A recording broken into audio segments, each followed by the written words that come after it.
Chers téléspectateurs de Wafrica TV, 24 février 2022, 24 février 2023, ça fait exactement un an.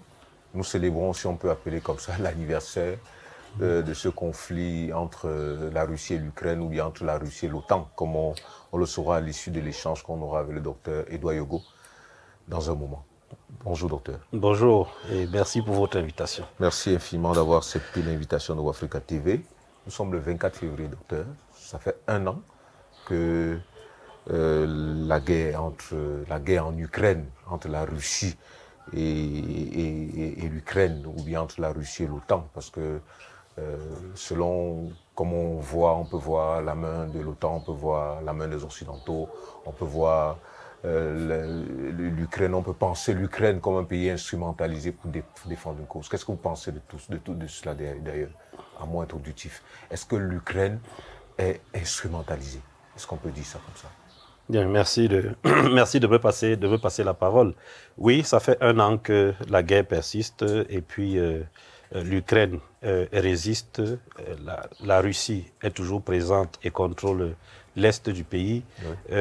L'Ukraine, après un an, nous constatons que le président ukrainien a fait le tour du monde, toujours à la demande des aides pour pouvoir lui donner la capacité de projection opérationnelle sur le théâtre des opérations. Et de l'autre côté aussi, malgré le train de sanctions imposées à la Russie, celle-ci a complètement résisté au point d'avoir de meilleurs résultats économiques qu'avant. Est-ce que la Russie est donc instrumentalisée? Est-ce que l'Ukraine est donc instrumentalisée par l'OTAN ou alors par l'Occident? Je préfère encore dire l'Occident. Je pense que nous aurons l'occasion de prouver la véracité d'une telle hypothèse dans le cadre de cet entretien. Parce qu'effectivement, l'Ukraine est un pays qui agit un peu comme un satellite. Docteur Edouard Yogo, est-ce qu'on peut considérer qu'un an après, je rappelle à nos téléspectateurs que dans un entretien il y a un an justement, alors qu'on pensait que la guerre durerait quelques semaines, vous aviez annoncé que cette guerre prendrait du temps et que selon le plan russe, il fallait être patient pour voir ce qui se passerait. Est-ce que après un an, on peut considérer qu'il y a une reconfiguration géopolitique du monde? Oui, après un an de ce conflit, on peut effectivement reconsidérer qu'il y a une nouvelle configuration, en tout cas, qui se dessine au niveau géopolitique. Disons que la politique des grands ensembles est en train de refaire surface. C'est-à-dire que les États ont compris qu'il fallait reconsolider à nouveau la logique des blocs. Le bloc asiatique face au bloc européen, et on a déjà le bloc américain, ainsi de suite. Bref, c'est une nouvelle logique qui doit s'installer parce que la question de la solidarité régionale, elle est fondamentale, surtout lorsqu'on arrive à harmoniser de manière multidimensionnelle les différents secteurs qui convergent vers la matérialisation de la puissance d'un État ou alors d'une union régionale. Elle a donc reconfiguré la géopolitique mondiale parce qu'elle a permis déjà au niveau de l'Est de rapprocher la Russie et la Chine. Même dans les positions qui sont prises aujourd'hui, vous comprendrez que la Chine joue le jeu de la tergiversation, mais je pense qu'au fond, la Chine a un parti pris qu'elle saura d'ici peut-être 4 ou 5 mois décliner de manière effective et claire. Est-ce qu'on peut considérer que la guerre a davantage vassalisé l'Europe? L'Europe, en tout cas, est en train de faire preuve d'une faible autonomie stratégique dans le cadre de ce conflit. Je trouve que l'Europe est en train de montrer une certaine forme de dépendance vis-à-vis des États-Unis qui essayent de diffuser ou alors d'imposer leur logique et leur perception de la chose au niveau européen. En effet, je pense que là, il y a un problème d'autonomie stratégique qui se pose au niveau européen et il appartient aux Européens eux-mêmes de prendre conscience de cette situation. Ça me rappelle le lendemain du plan Marshall, tout simplement, ce que nous observons aujourd'hui dans le cadre de ce conflit-là. Donc, est-ce que l'Europe a la possibilité de faire autrement? Est-ce qu'elle a les outils nécessaires pour ne pas se plier sur les positions des États-Unis? Je pense que si on compare par rapport à l'Afrique, l'Europe peut effectivement décider de suivre son orientation. Mais la condition fondamentale, c'est que la France et l'Allemagne doivent avoir la même position. parce que ces deux s'inscrivent pour moi comme les coordinateurs, comme les hégémons, comme le couple stabilisateur de la région européenne. Mais pour ça, il faudrait donc que les intérêts puissent être convergents. Vous savez, la question des intérêts est toujours celle qui va diviser les acteurs sur la scène internationale. L'Allemagne a une relation particulière avec la Russie et un niveau de dépendance particulier en termes énergétiques aussi, qui ne lui permet pas fondamentalement d'épouser la même position que la France. La France et les États-Unis partagent aussi un certain nombre de valeurs qui sont d'ordre historique, qui leur permet d'accroître, qui leur permet de conserver un certain monopole au niveau mondial, notamment à partir des positions qu'elles occupent dans le système des Nations Unies, qui est celui qui nous gouverne depuis 1945.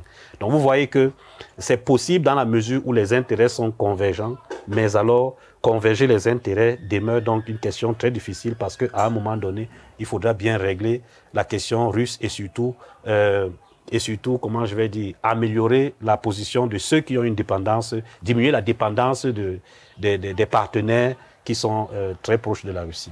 Donc on a vu les pays européens, l'Allemagne notamment, la France, hésiter sur la livraison des chars. C'est d'ailleurs la discussion. L'Allemagne a refusé au départ, a accepté, a refusé après. Comment est-ce que vous avez lu tout cela? Comment est-ce que vous pouvez interpréter cela? Pourquoi l'Europe hésite?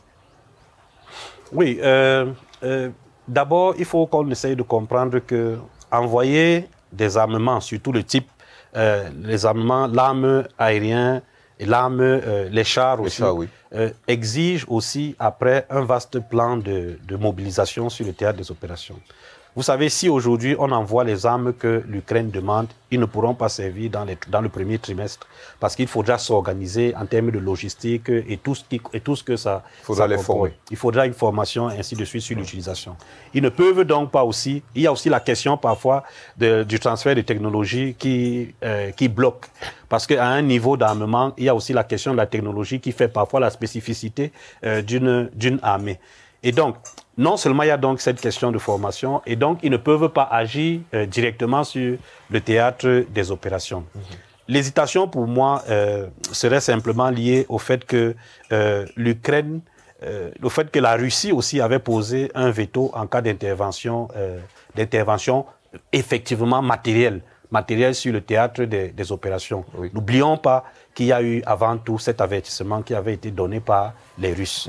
Donc, ils préfèrent procéder pour le moment indirectement que d'entrer clairement en guerre. Entrer clairement en guerre en fournissant ce type d'armement fera aussi appel à la Chine côté russe. Forcément. Donc, pourquoi est-ce que l'Occident tient à mener et à gagner ce conflit? Quel est l'intérêt? L'intérêt repose sur la question axiologique, à mon sens.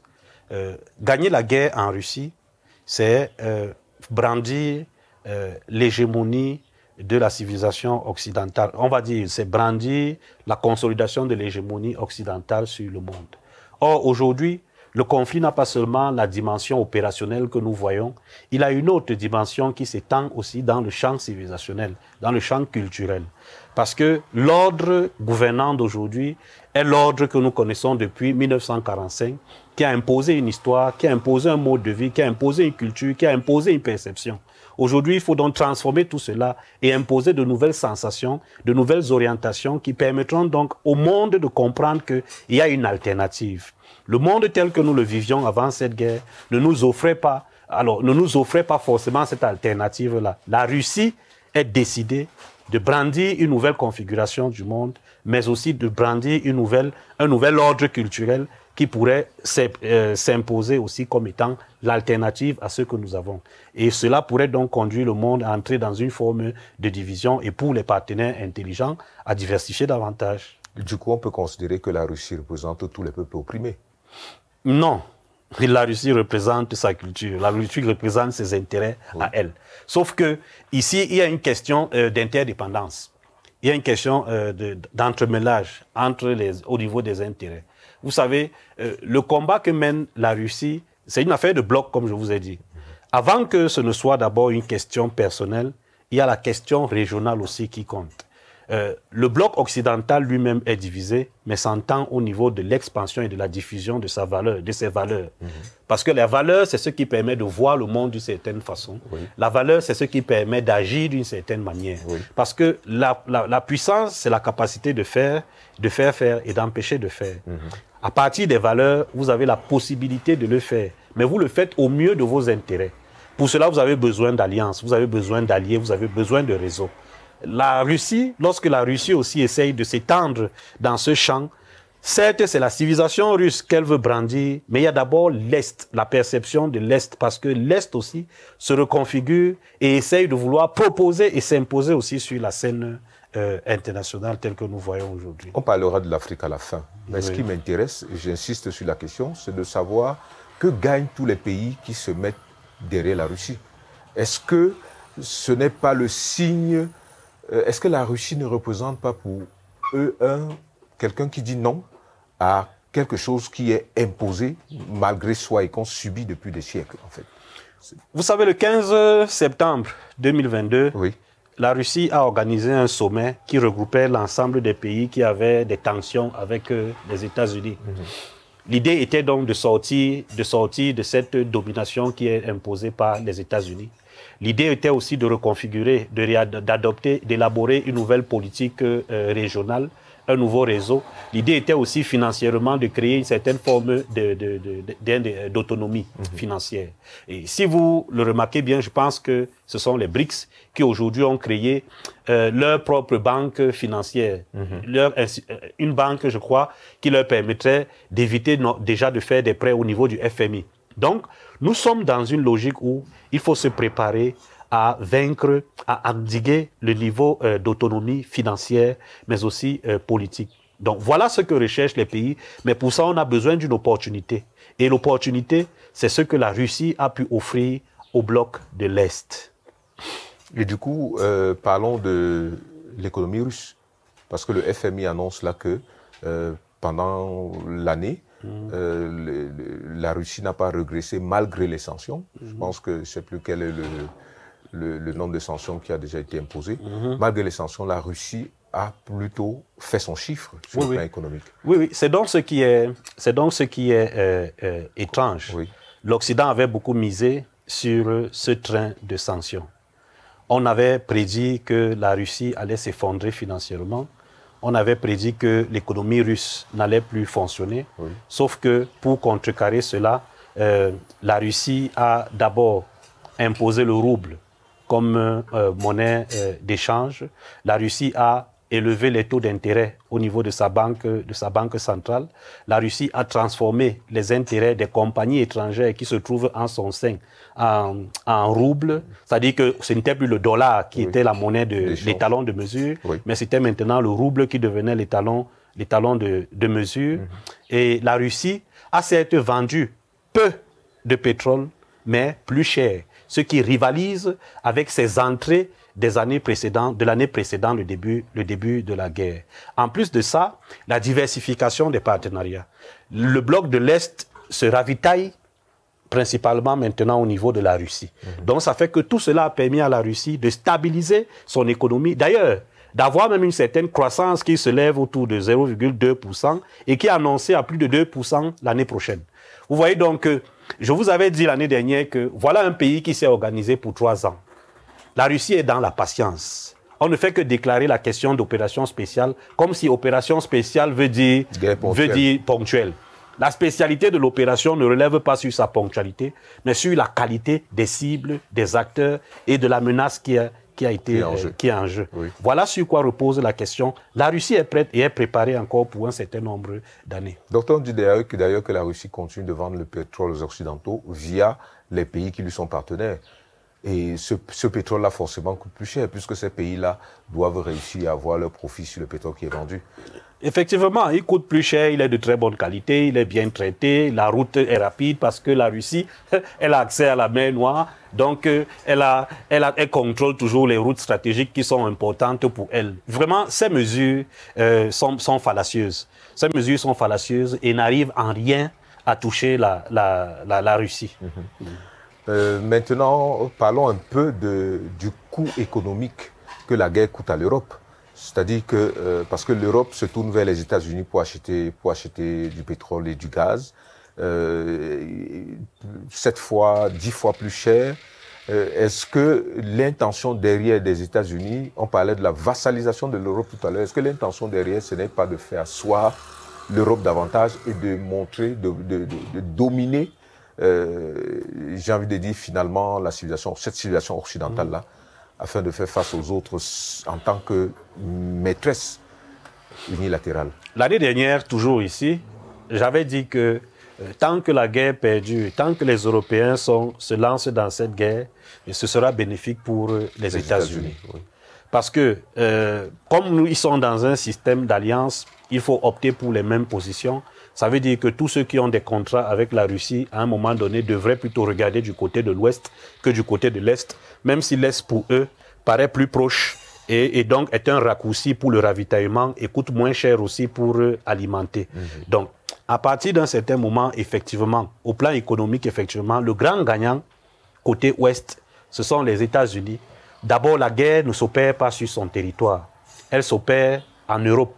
Elle s'opère en Ukraine, sur le territoire européen. Donc, elle ne gère pas les questions massives de déplacés, les questions massives de réfugiés. Et donc, toutes ces questions-là ne lui sont pas connues pour le moment. Et donc, les premiers effets, les effets directs sont d'abord subis par l'Europe. La fragilisation concerne d'abord le premier périmètre de fragilisation. C'est donc les pays limitrophes à cette zone qui est en conflit.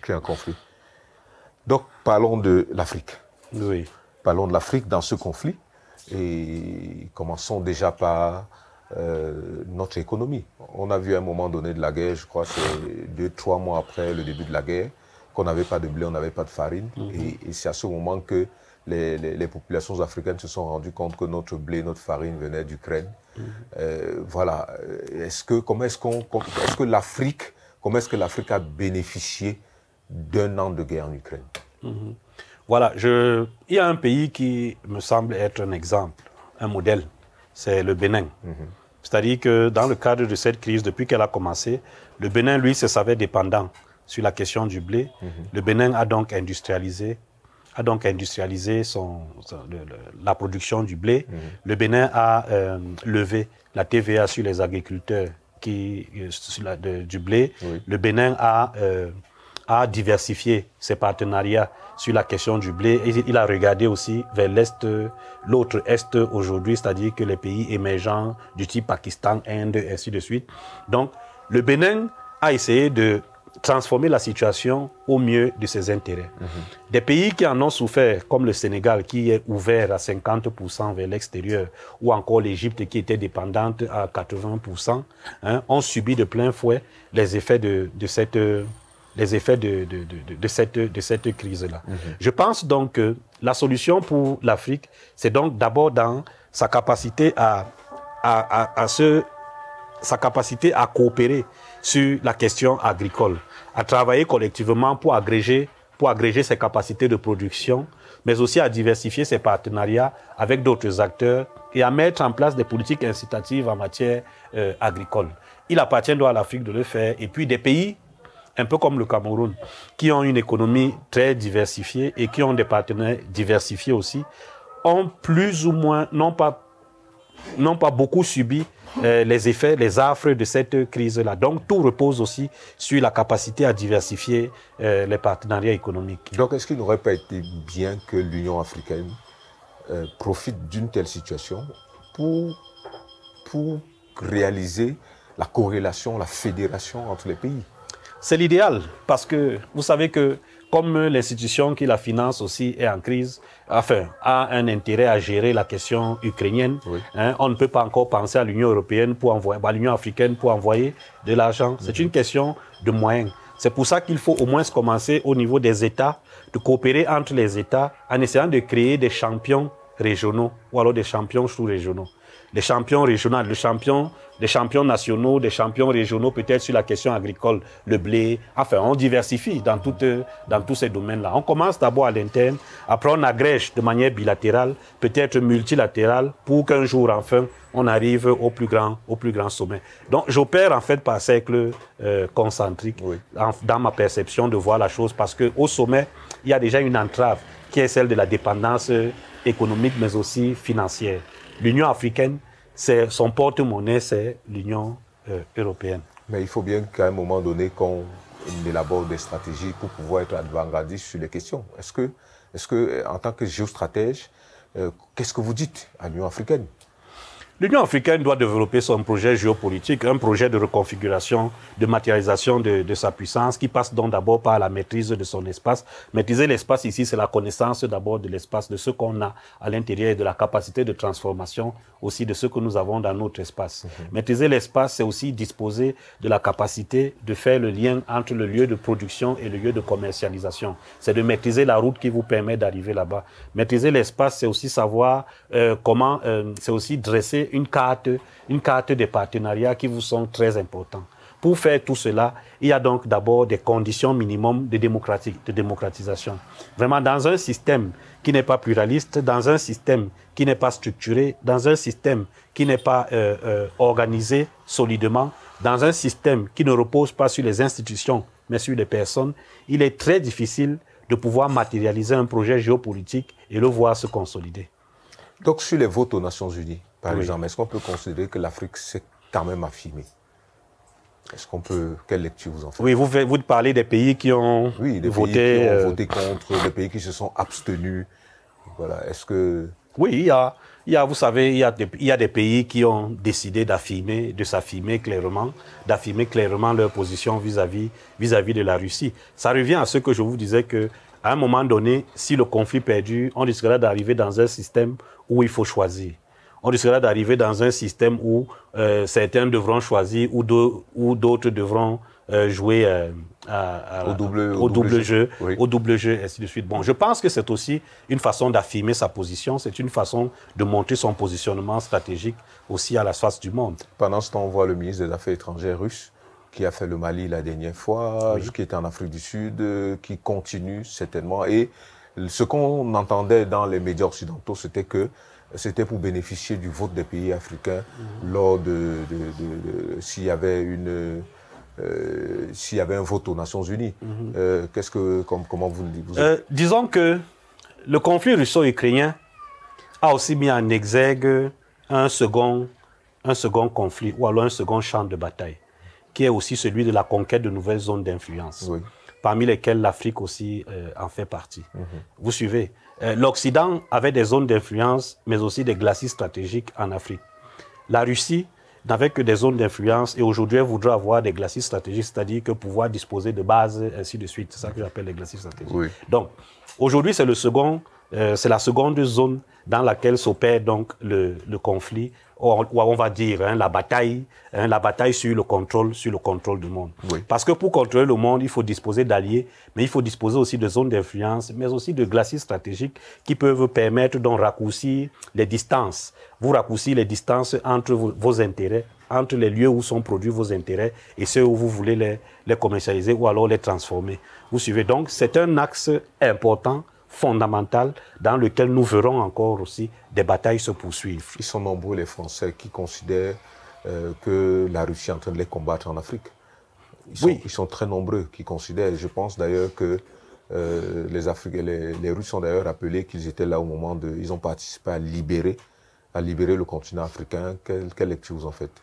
Oui, bien évidemment, ce n'est que ce qu'il peut dire. C'est un conflit, c'est une bataille géopolitique, c'est-à-dire que tout est bon pour pouvoir ternir l'image du concurrent, tout est bon pour pouvoir montrer que le concurrent vient vous vassaliser davantage, tout est bon pour montrer que le concurrent ne dispose pas, ne recherche que, est égoïste dans sa projection sur le théâtre des opérations. Mais tout ça, c'est pas important. Ce qui est important, c'est ce qui est acquis, c'est ce qui est en jeu. Ce qui est important, c'est la dimension stratégique et opérationnelle dans laquelle on veut se lancer pour atteindre nos objectifs. Et je pense que la Russie est en train justement de tisser petit à petit son réseau en Afrique. On peut considérer qu'elle a gagné le Mali. Et bientôt, ce sera le Bénin. Oui, on peut considérer qu'elle est suffisamment avancée dans ces pays-là. Elle est suffisamment avancée en Afrique de l'Ouest. Mais il y a d'autres espaces considérés comme des précarés pour certains autres qui sont aussi en conquête. Parlons quand même, parlons du vote qui a eu lieu hier. L'Afrique du Sud, je crois, a voté contre. Le Mali aussi. Comment justifier, comprendre la position de l'Afrique du Sud, par exemple? Bon, l'Afrique du Sud est déjà inscrite dans les BRICS. Vous savez que dans les BRICS, on a le Brésil, on a la Russie, on a l'Inde, on a la Chine, on a l'Afrique du Sud. Oui. Donc, c'est un partenaire. Oui. La Russie est un partenaire de l'Afrique du Sud et ils partagent la même politique régionale. Hein? Donc, au niveau géopolitique, dans la géopolitique des grands ensembles, l'Afrique du Sud et la Russie partagent un certain nombre de valeurs dans la perception du monde. Je pense que cela peut avoir un impact sur la position que l'Afrique du Sud a eu à adopter dans le cadre de ce vote-là. Rien n'est fait sur la scène internationale au hasard.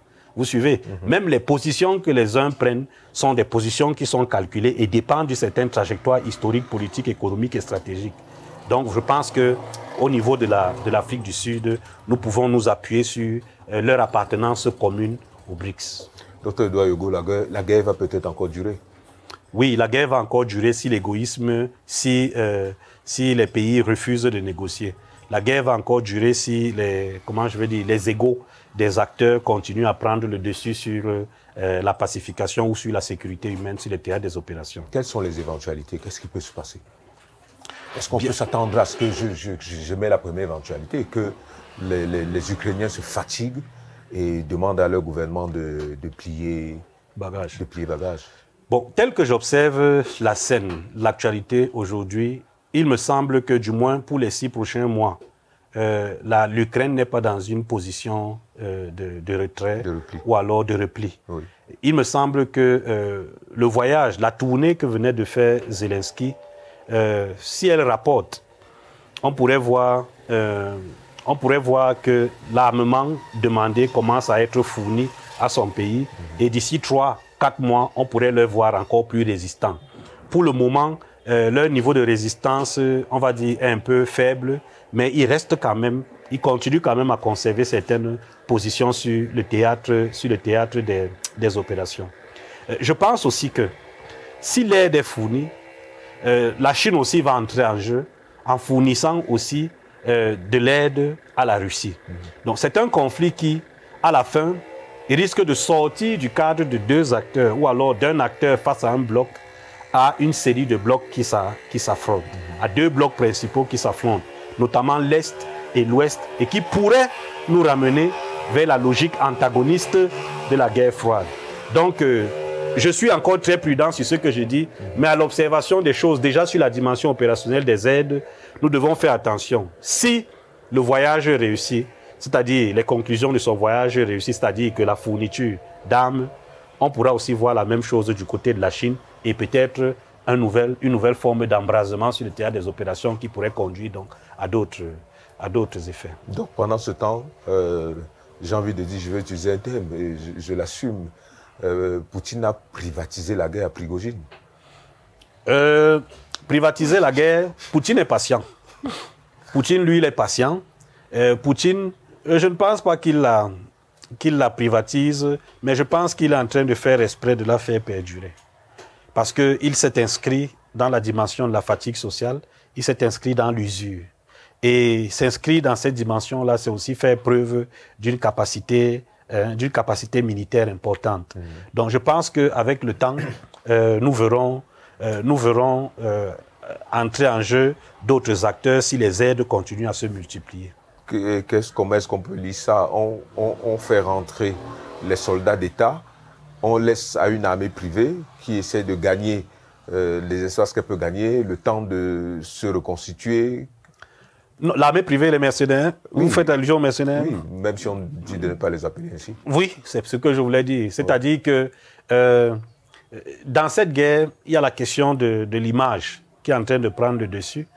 On nous a fait tant dire que la Russie utilise des mercenaires, sauf que ceux qu'on appelle des mercenaires sont des Russes qui défendent la Russie. Oui. Et les spécialistes du droit international nous disent que le mercenaire est un étranger qui vient à des fins pécuniaires gagner son argent et vous aider à atteindre un objectif. Oui.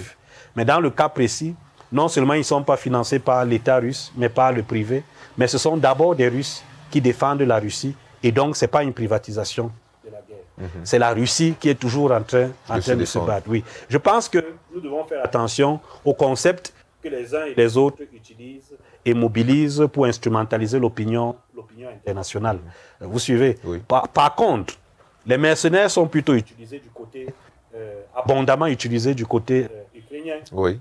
Le minage des villages se fait du côté ukrainien. L'instauration de bases s'opère dans les quartiers résidentiels, dans les hôpitaux, dans les écoles, du côté ukrainien.